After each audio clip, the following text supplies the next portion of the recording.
300-ൽ പരം സിറ്റിംഗ് കപ്പാസിറ്റിയോടെ ഏറ്റവും ചുരുങ്ങിയ ചിലവിൽ ആഘോഷങ്ങൾ ഉത്സവമാക്കാൻ Vaiga hall near Ezhupunna Kumbalangi bridge.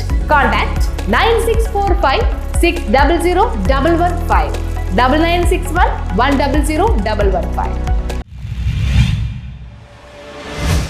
Kerala സർക്കാരിന്റെ ഡൽഹി പ്രതിനിധി K V. Thomas Thoppumpady our lady സ്കൂളിൽ വോട്ട് രേഖപ്പെടുത്തി. കേരള സർക്കാരിന്റെ ഡൽഹി പ്രതിനിധി കെ.വി. തോമസ് മാഷും കുടുംബവും അവർ ലേഡീസ് ഹയർ സെക്കൻഡറി സ്കൂളിലെ പിങ്ക് ബൂത്തിലെത്തി വോട്ട് രേഖപ്പെടുത്തി. 76 നമ്പർ ബൂത്തിലാണ് രാവിലെ 10 മണിയോടെ കുടുംബസമേതം എത്തിയത്.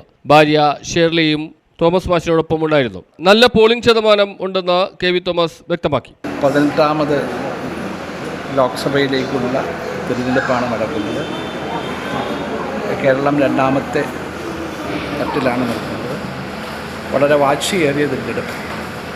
ഞാനിപ്പോൾ മീഡിയ ചെയ്ത് മനസ്സിലാക്കിയിട്ടുള്ള എറണാകുളത്ത് മാത്രം 12% പോളിംഗ് ദിനങ്ങൾ നടന്നിട്ടുണ്ട്. അപ്പോൾ ഈ ജനാധിപത്യ പ്രക്രിയയോട് ജനങ്ങൾ സഹകരിക്കുന്നു.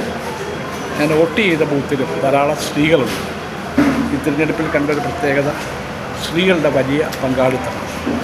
ഇന്ത്യൻ ജനാധിപത്യത്തിൻ്റെ വിജയമായിട്ട് ഇത് കാണാം. News bureau Thoppumpady.